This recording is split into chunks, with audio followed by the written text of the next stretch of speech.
ibemana hawai asangbi kharaga morok atekpa kharaga mina piyu haikibadu piyuraga halakpada numidang tasinkre. Macha nupadu madi lairik tawduna leirami.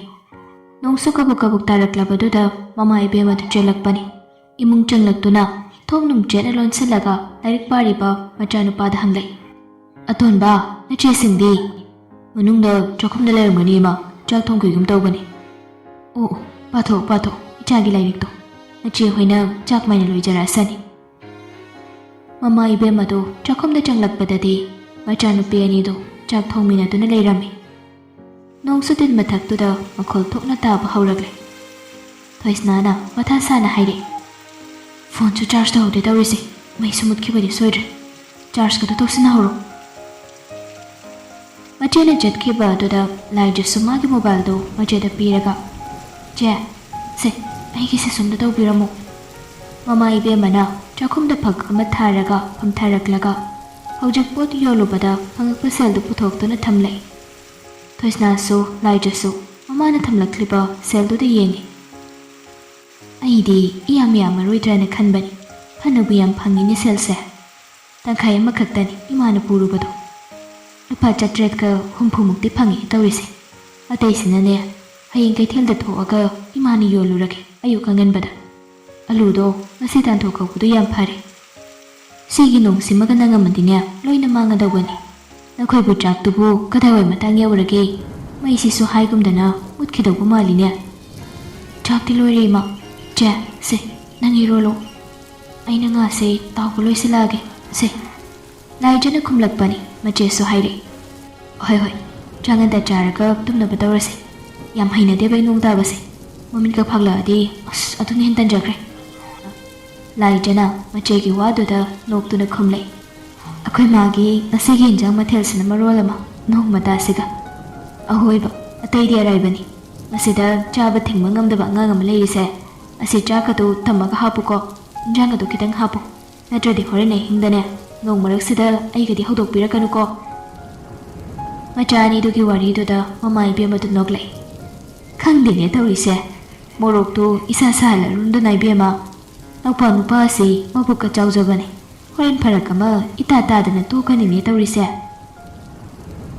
Mama macha humdu punna nokmine asumna chaki sing ningthina charaga chakhumda chairaba singdu ningthina phajana loisilaba matong wathanaba haidana phamung changnaragle.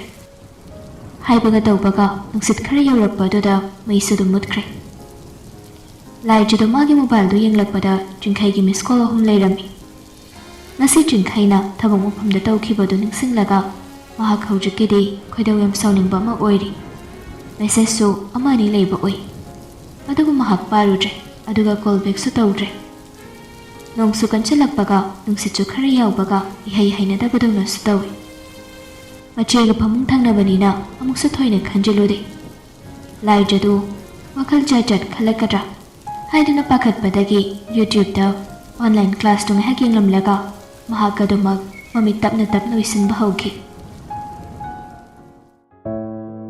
Asumna numit kharani di hawkre. Biki hoi rasoigi get together tawbani haiba numito yawragle.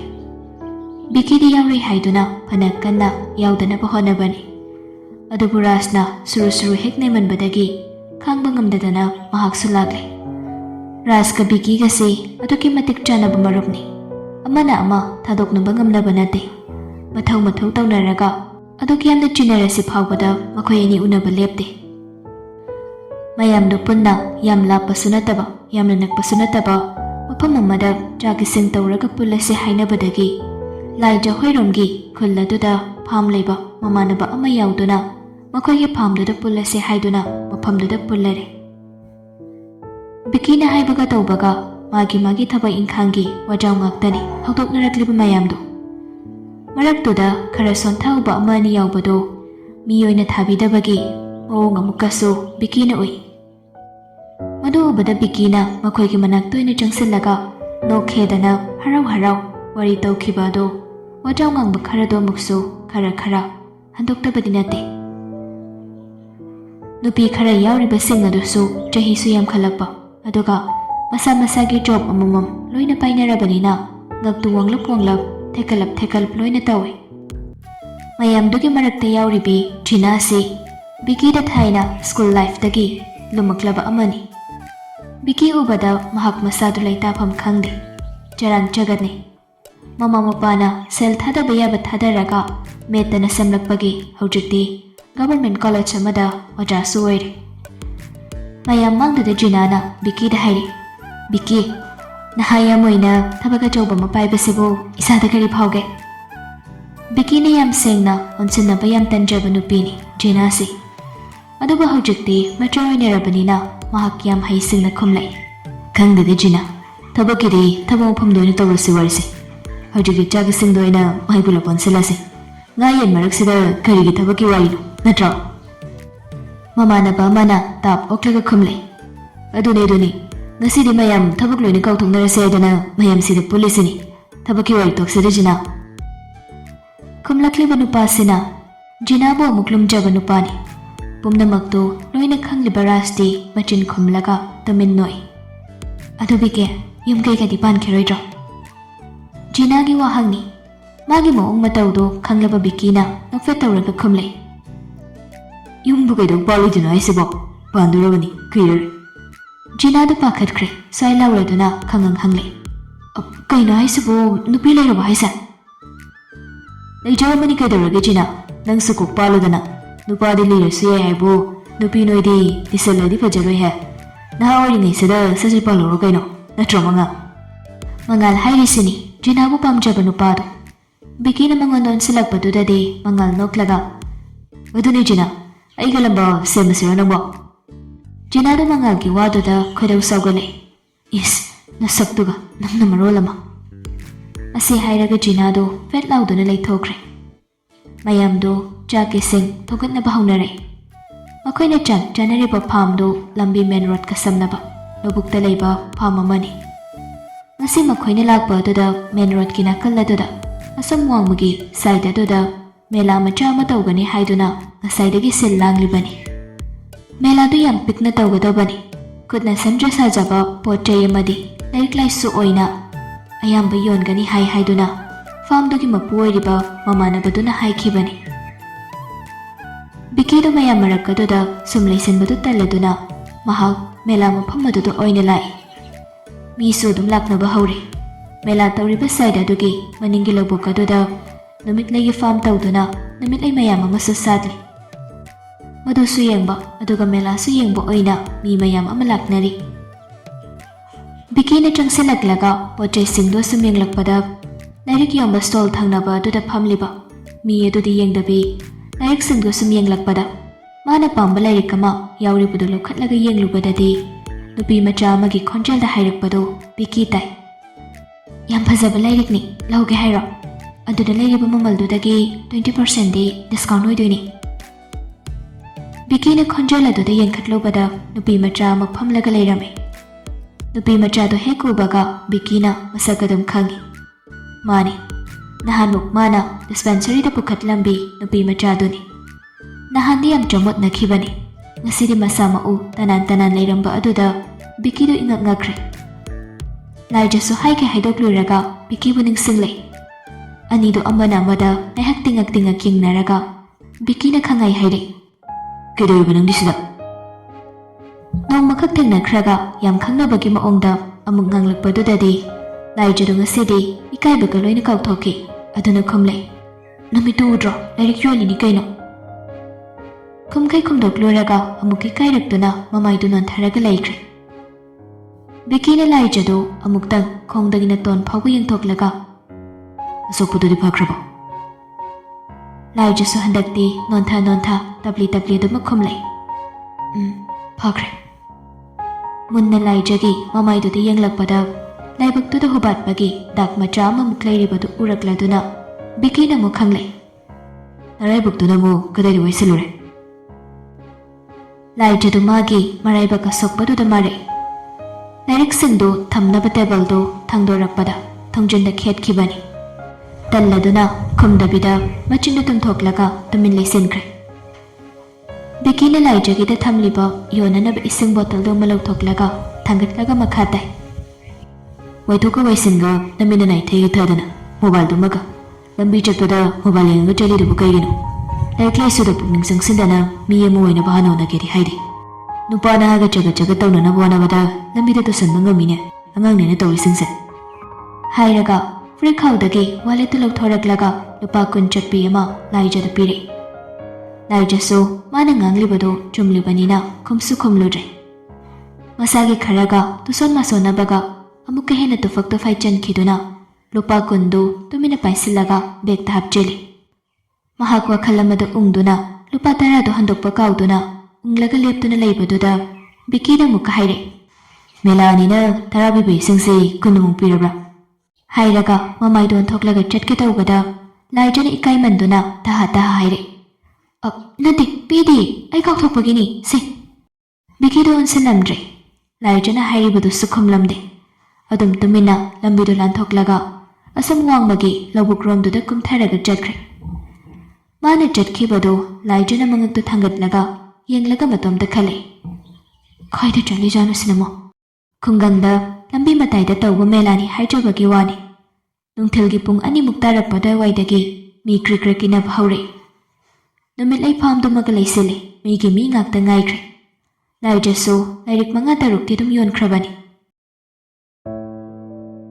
biki hoisu chagi singdu chabu loisilakladuna ngahak potharaga wari watai mayam amu tawruba matong mamangi farmdusu haifeting thoklaga atopa farmda muk koirudragasu meladu yenglaga numit lai satphamdudasu ngahak changrase hainaraga loina kakhatnarakadawre tanjaduda pung 3:30 mukti taramlani chingkhaidasu mela mafamduda yaurakle aduga laijagi manakta changsilaklaga nangani phone tawriba message taribu mayam dam tawdabro laija khangpre khangi khompham chapham tawpham lakpham khangda amuk tumina lairingaiduda laijagi machi thoisnadu phi sabu loisilaga thoklakpaga mapa chap chanare thoisnadu laplap lairingaidagi kaure now sitpu sitpro nangidubo kitang nganna tholokpige tawgani phido ngasi phangdabado phangdo amaga waisangnamta leiragenane anam kana phamjilaga leirabe jesu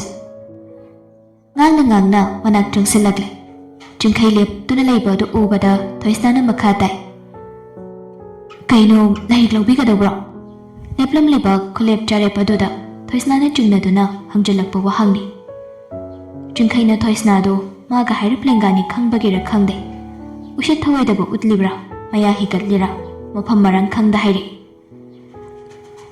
as mingauda hiche haidere khangdi lengabudi oiramgani aina thada kharan mamali tu noina nanu pise phone paraktabagi lanto bulamini che thoisnadu tinglawi laijana mingam dragaso thoisnadi adugumba yaba nupi nate chahi so 13 muksujalaklabanina mi amane hekto ise thawaidaba utpadu yadabani tap uklaga kaino nang nangangido parsu patraso mafamse mi asuk yamna tilibase nang namitu udabro ha namitu da satinsina yungena chingkhaido khaudak jare magi wakhalda thoisnaso laijadang tawramgadra khallubani onarambadudadi khumpham chapham khangdraduna leplagale thoisnana mukka hanna khanglaw lawre naphina rol seli chai singduga chaloda namaidu satinsina phara kan tharagani he chalo mananu pidon silaga amuk ngangle asigumba guli chaba manba nupa sinatradi nangna manaba tinani amta letrabo laijada chingkhaida khoidau sawningni yengle chingkhaina noksinaraga iche kaibiyam sawguliko phagi dawguni kedorage asi farm sida sum namina yengbolamani yengabudude thoisnana khangang hanglakpani chingkhai sudum yikhumle yengrida yengrodudi soida lepkano chingkhaido mata amani khanduna mafamdudagi thokre mamanaba lakminabasing aduda thokjele machisina somasitraga nangdum tumilesenge aro manang nupise lawdiri lawroi bai tapte koi thatlaga hundongge khangi adune adumain do mayamdo jugot wayom chadabagi haunabi wathi warem ngangnaraga lawbukta kumkhre somdana farmda chak chanarama mayamdusu yum hananaba tawrase hainaduna lambi madaida changsilaga khamhawa gari sing adugi manak tamna laknabani gari manak yawarappadagi mela kaido ngahak yengkhise hainaraga changsinnarakle rasna haibadagi biki somuk khanna mela mafamduda lai ꯔꯥꯖꯅ ꯅꯨꯃꯤꯠ ꯂꯩꯐꯥꯝꯗꯨꯗ ꯉꯥꯏꯍꯥꯛ ꯌꯦꯡꯉꯨꯁꯦ ꯍꯥꯏꯕꯗꯒꯤ ꯆꯪꯈꯤꯗꯨꯅ ꯃꯥꯒꯤ ꯃꯣꯕꯥꯏꯜꯗꯨ ꯄꯨꯊꯣꯔꯛꯂꯒ ꯕꯤꯀꯤꯅ photo ꯐꯖꯕ ꯈꯔ angle ꯆꯨꯝꯅ ꯌꯦꯡꯂꯒ ꯂꯧꯔꯛꯏ꯫ ꯔꯥꯖꯀꯤꯁꯨ photo ꯑꯃ ꯑꯅꯤ ꯀꯥꯞꯄꯤꯔꯦ꯫ ꯂꯣꯏꯔꯗꯨꯅ ꯕꯤꯀꯤꯗꯨ ꯃꯌꯥꯝꯗꯨ ꯑꯃꯨꯛ ꯊꯅꯝꯂꯒ ꯂꯥꯏꯖꯒꯤ ꯗꯨꯀꯥꯟꯗ ꯆꯠꯀꯦ ꯇꯧꯕꯅꯤ꯫ ꯖꯤꯅꯥꯅ ꯈꯥꯝꯗꯨꯅ ꯍꯥꯏꯔꯤ, ꯕꯤꯀꯤ, ꯐꯣꯇꯣ ꯑꯝꯇꯪ ꯁꯨꯝ ꯃꯦꯃꯣꯔꯤ ꯑꯣꯏꯅꯕ ꯅꯝꯁꯦ꯫ ꯍꯦꯛ ꯇꯥꯕꯗ ꯕꯤꯀꯤꯗꯨ ꯉꯥꯏꯍꯥꯛꯇꯤ ꯀꯔꯤ ꯈꯨꯝꯁꯤꯒꯦ ꯈꯜꯂꯤ, ꯑꯗꯨꯕꯨ ꯌꯥꯝ ꯍꯩꯁꯤꯡꯅ, ꯍꯣꯏ ꯑꯩꯈꯣꯏ ꯃꯌꯥꯝ ꯄꯨꯟꯅ ꯐꯣꯇꯣ ꯑꯝꯇꯪ ꯅꯝꯁꯦ꯫ ꯔꯥꯖ, ꯑꯉꯥꯡ, ꯕꯣꯅꯤ, ꯅꯣꯏ ꯂꯣꯏ ꯂꯥꯎꯅꯤ꯫ ꯑꯇꯩꯁꯨ ꯁꯤꯗ ꯂꯥꯎ ꯍꯥꯏꯌꯨ꯫ ꯂꯤꯟꯗꯥ, ꯅꯣꯏꯁꯨ ꯂꯥꯎꯅꯤ꯫ ꯒ꯭ꯔꯨꯞ ꯐꯣꯇꯣ ꯑꯝꯇꯪ ꯅꯝꯁꯦ ꯍꯥꯏꯔꯤ ꯖꯤꯅꯥꯅ ꯃꯦꯃꯣꯔꯤ ꯑꯣꯏꯅꯕ꯫ ꯕꯤꯀꯤꯅ ꯀꯧꯔꯕꯅꯤꯅ ꯃꯌꯥꯝꯗꯨ ꯂꯣꯏꯅ ꯆꯪꯁꯤꯟꯅꯔꯛꯂꯦ꯫ ꯖꯤꯅꯥꯅ ꯍꯥꯏꯔꯤꯗꯨꯅ ꯃꯈꯣꯏ ꯑꯅꯤꯈꯛ ꯅꯝꯁꯦ ꯍꯥꯏꯕꯅꯤ꯫ ꯑꯗꯨꯕꯨ ꯕꯤꯀꯤꯅ ꯃꯌꯥꯝ ꯂꯣꯏꯅ ꯀꯧꯁꯤꯟꯈꯤꯕꯗꯨꯗꯗꯤ ꯉꯥꯏꯍꯥꯛꯇꯪꯗꯤ ꯍꯥꯏꯐꯝ ꯇꯧꯐꯝ ꯈꯪꯍꯧꯗ꯭ꯔꯗꯨꯅ ꯇꯨꯃꯤꯟ ꯉꯛꯆꯥꯅꯅ ꯂꯦꯞꯇꯨꯅ ꯂꯩꯔꯤ꯫ ꯄꯨꯂꯞ ꯄꯨꯟꯅ ꯐꯣꯇꯣ ꯑꯃ ꯀꯥꯞꯂꯕꯗ ꯕꯤꯀꯤꯗꯤ ꯆꯤꯠꯂꯤ ꯊꯣꯛꯂꯒ ꯀꯥꯈꯠꯈꯤꯗꯨꯅ ꯃꯦꯂꯥ ꯃꯐꯝꯗ ꯆꯪꯂꯒ ꯂꯥꯏꯖꯒꯤ ꯃꯅꯥꯛꯇ ꯆꯪꯂꯦ꯫ ꯉꯁꯥꯏꯒꯤ ꯂꯥꯏꯔꯤꯛꯇꯨꯗꯤ? ꯃꯆꯦꯗꯨꯁꯨ ꯂꯩꯔꯝꯕꯅꯤ꯫ ꯃꯆꯦꯗꯨ ꯃꯤ ꯌꯦꯡꯕꯗ ꯈꯪꯒꯜꯂꯤ꯫ ꯁꯨꯔ ꯅꯣꯝꯂꯒ ꯍꯧꯔꯛꯄ ꯃꯆꯥꯒꯤ ꯍꯧꯅꯕꯤ, ꯃꯤꯇꯦꯛ ꯃꯤꯔꯧ ꯌꯥꯝ ꯈꯪꯕꯤꯅꯤ꯫ ꯆꯍꯤꯁꯨ 18-19 ꯁꯨꯖꯤꯜꯂꯛꯄꯒꯤ ꯌꯥꯝ ꯍꯩꯁꯤꯡꯉꯤ꯫ ꯕꯤꯀꯤꯒꯤ ꯃꯑꯣꯡ ꯃꯇꯧꯗꯨ ꯌꯦꯡꯕꯗ ꯒ꯭ꯌꯥꯟ ꯇꯥꯕ ꯑꯐꯕ ꯃꯤꯗꯥꯅꯤ ꯍꯥꯏꯕꯗꯨ ꯈꯪꯂꯦ꯫ ꯑꯗꯨꯅ ꯍꯪꯂꯛꯏ, ꯀꯔꯝꯕ ꯂꯥꯏꯔꯤꯛ ꯑꯣꯏꯔꯕꯅꯣ ꯏꯕꯣ? ꯕꯤꯀꯤꯅ ꯈꯨꯝꯂꯛꯇ꯭ꯔꯤꯉꯩ ꯂꯥꯏꯖꯅ ꯍꯥꯟꯅ, ꯑꯗꯨꯅꯤ ꯃꯤꯅ ꯂꯧꯈ꯭ꯔꯦ꯫ ꯃꯗꯨ ꯇꯥꯕꯗ ꯕꯤꯀꯤꯅ ꯃꯃꯤꯠ ꯃꯅꯥ ꯂꯥꯎꯊꯣꯛꯂꯒ, ꯀꯩꯅꯣ ꯍꯥꯏꯁꯦ? ꯑꯩꯅ ꯂꯧꯅꯤ ꯍꯥꯏꯔꯒ?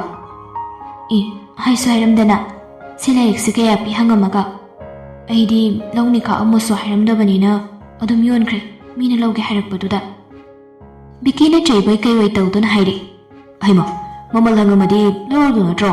ꯆꯥꯛ ꯆꯥꯅꯕꯒꯤ ꯑꯁ꯭ꯋꯥꯏꯐꯥꯎꯗꯪ ꯑꯩ ꯉꯥꯛꯇꯪ ꯆꯠꯂꯨꯕꯅꯤ꯫ ꯑꯩꯗꯤ ꯑꯗꯨꯗꯤ ꯈꯪꯁꯨ ꯈꯪꯗꯅ, ꯂꯥꯏꯖꯅ ꯃꯆꯤꯟꯗꯨ ꯇꯨꯝꯂꯤ ꯈꯨꯝꯂꯛꯄꯅꯤ꯫